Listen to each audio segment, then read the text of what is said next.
मोक्षमार्गस्य नेतारं भेतारं कर्मभूभृतां ज्ञातारं विश्वतत्त्वानां वन्दे तद्गुणलब्धये। वन्दे तद्गुणलब्धये। बोलिए चौबीसों तीर्थंकर भगवान की जय। बोलिए उमा स्वामी महाराज की जय। द्वादशांग जिनवाणी माता की जय। जैन धर्म की जय। तत्वार सूत्र के तीसरे अध्याय का अध्ययन कर रहे हैं और उसमें हमने 27 सूत्र पढ़े हैं। और 27 सूत्र में से भी अभी हमारा 27वां सूत्र जो है वो चल रहा है ना। तो यही आज वापस से इसको हमने थोड़ा छूट गया था हमारा कल का, तो आज वापस से इस टॉपिक को हम ले रहे हैं। सूत्र नंबर 27 एक बार वापस सब जने देख लीजिए।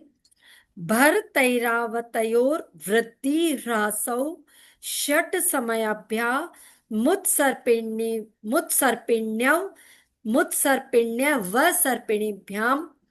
ये हमारा सूत्र है। इस सूत्र में बता रहे हैं कि जो भरत क्षेत्र है और ऐरावत क्षेत्र है, जम्बू द्वीप है, जम्बू द्वीप में 7 क्षेत्र बताए थे, तो 7 क्षेत्रों में से जो 2 पर्टिकुलर क्षेत्र बताए हैं, भरत क्षेत्र और ऐरावत क्षेत्र, वहां पे बताया है कि उत्सर्पिणी और अवसर्पिणी काल के माध्यम से वहां पर क्या होता है, वृद्धि होती है और ह्रास होता है। अब वृद्धि और ह्रास किसमें होता है, वहां के जो रहने वाले लोग हैं, तिर्यंश है, उनकी आयु में, उनकी अवगाहना में, उनकी क्षमता में, यहां तक कि पृथ्वी की सरसता में भी। पृथ्वी जो अपने अंदर मतलब पौधों को उगाने की जो क्षमता है, उनमें जितनी सरसता है, जितनी मिठास है, वो भी काल चक्र के हिसाब से कम या ज्यादा होती रहती है।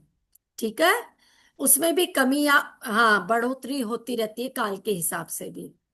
जैसे हम देखते हैं, हम बोलते नहीं है कि आजकल जो सब्जियां हैं ये उतनी टेस्टी नहीं आ रही जितनी की पहले आती थी। तो ये सब काल का प्रभाव होता है। अभी हमें जितना अच्छा मिल रहा है ना, आने वाले इस काल के लास्ट में तो वो भी नहीं मिलेगा, और छठे काल में तो बिल्कुल भी नहीं। तो ये काल का प्रभाव होता है।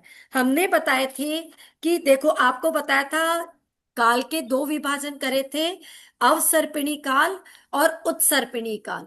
अवसर्पिणी काल भी 10 कोड़ा कोड़ी सागर का होता है, और उत्सर्पिणी काल भी 10 कोड़ा कोड़ी सागर का होता है। तो कुल मिलाकर के कितने हो गए, 20 कोड़ा कोड़ी सागर हो गए।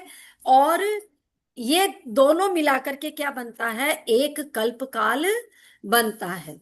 अब अवसर्पणी में कितने काल होते हैं वो देखो, आप पूछ रहे थे ना नीलम भाभी, ये देखो अवसर्पणी के 6 भाग कौन कौन से हैं वो देखो।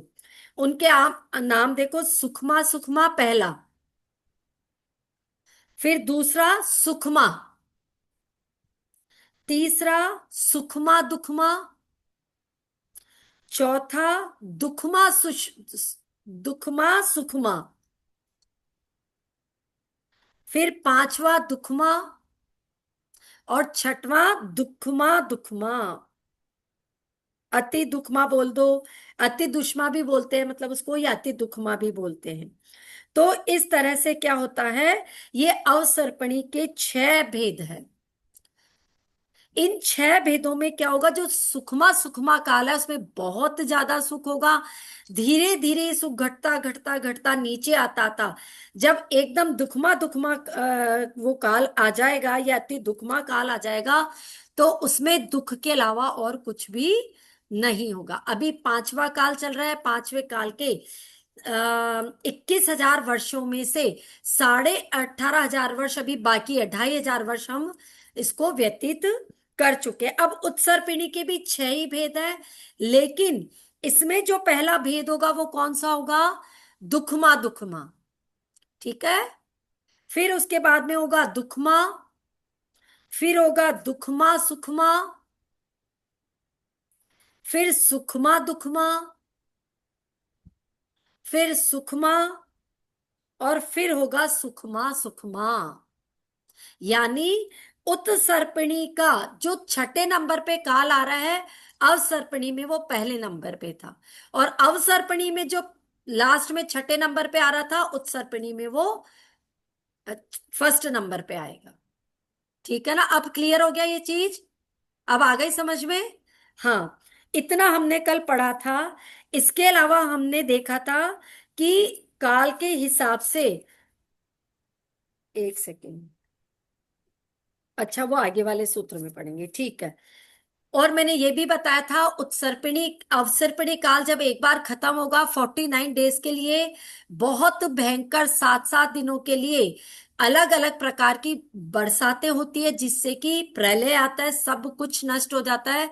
77 जोड़े बचते हैं जो विजयार्थ गुफाओं में चले जाते हैं, और वापस जब जीवन शुरू होना होता है तो उन्हीं 72 जोड़ों से, और जो कुछ तिर्यन चांदी बचे हैं, उनसे वापस नया जीवन चक्र चालू होता है।